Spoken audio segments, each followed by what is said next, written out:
what we started to explore is what do people do in those transitional gaps? And what we discovered is how incredibly important it was. And this is a concept we've applied to, special forces, police, ambulance, triple O responders, even that transition between emergency calls, which is like a 3-second gap. But how do they use that to reset themselves to ensure they're focused and capture all the right details? So, and one of the most popular transitions is how do I go from work to home? Because typically people take the workday home with them and it has a really negative impact on their home environment. So the third space is about how do we use all these different transitional gaps to show up a better version of ourselves. Yes, and so for those listening who know the world of research that I'm in around the built world and technology's impact on it and those sorts of things, will probably maybe intuit my next question, which is around then remote work. That's what I wanted to dig in with you on how that has transformed since this book first was published, because we have this very fierce debate in the real estate sector and beyond, where we have, say, a lot of global CEOs saying remote work is an abomination and all these sorts of things. I know I have, as I've discussed with previous guests, I rank very highly on extroversion, almost fall off the spectrum, right, on it. And so I know one challenge I have with too much remote work is that I'm not stimulated enough in my space here, in my environment, because it's too quiet, right? I need a bit of noise. I need a bit of interpersonal stimulation. And so how do you see then bringing third space into this concept of the psychology of commuting? Because some people see commuting as this horrible thing. I've got to acknowledge I have a fantastic commute. If I run to work, I run along all of London landmarks, like along the Thames River, through some of the most famous Houses of Parliament, Hyde Park, London Eye. Yeah. and if I get the tube instead, it's a nice quick zip on the tube. It's half hour, 45-minute trip. So I've got to acknowledge at the beginning that my commute is an easy commute, but I love it. But how does third space apply to the commute and what people are now saying about working from home and how that's not helping you psychologically distinguish or compartmentalize work and home? Yeah, man. Okay, great question.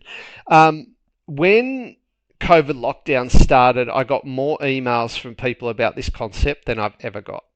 And what they all said was, man, I thought this third space idea about what I did between work and home was important when I commuted. They said, now that I'm working from home, it's 10 times more important. Because what our data showed is when people worked from home, their work hours blew out, right? So they were working longer. I don't know if that's the case at the moment because we haven't done recent research. This is through 2021.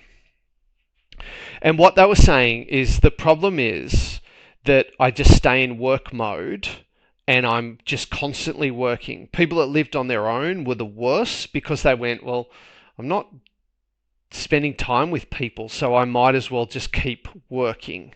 So one of the big problems was people did not have any way to shift gears at the end of the day. Because the thing about a commute, even if it sucks, it's like a little punctuation mark that kind of goes, yeah, okay, you're moving into home mode, and yeah, you might do emails, and yeah, you might do some work, but it's still a punctuation mark. And when we're working from home, we don't have that. And what we've shown is 65% of people said, I'm thinking about work more in my personal time now that I'm working from home than I ever have. They also, like you said, well, the introverts are loving it, but the majority of people are going, yeah, I miss being around people in the buzz of the office. What we also, what's some other, the working mothers went, oh man, that commute was the only time I got to myself. Like, that's when I read a book, I called a friend, I listened to a podcast. Like, that was the only time people weren't at me. And now that's been taken away.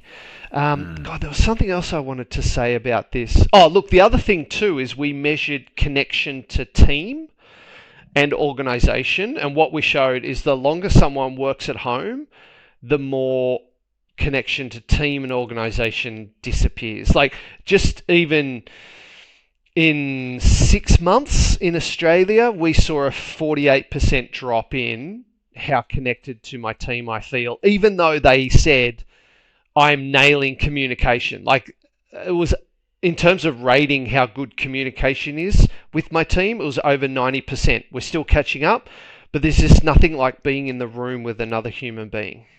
So there's some of the findings we have. Yeah.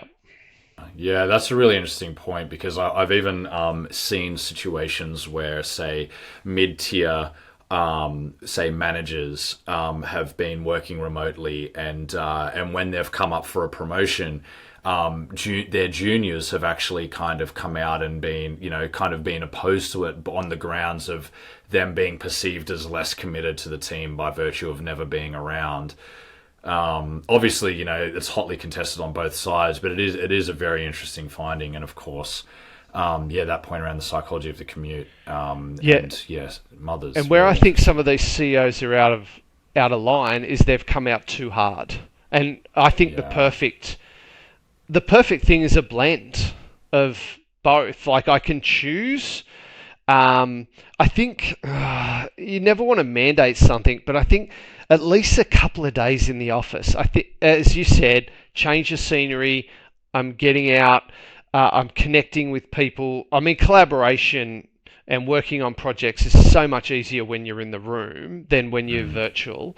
But also, I want the option to go, man, I've got to crush this report right now, or I've got to achieve something. I'm going to stay at home and just get this thing done. Because, what we also know is the average person in an office is interrupted around 70 times a day. That's a terrible environment to try and work in. So what we want is both.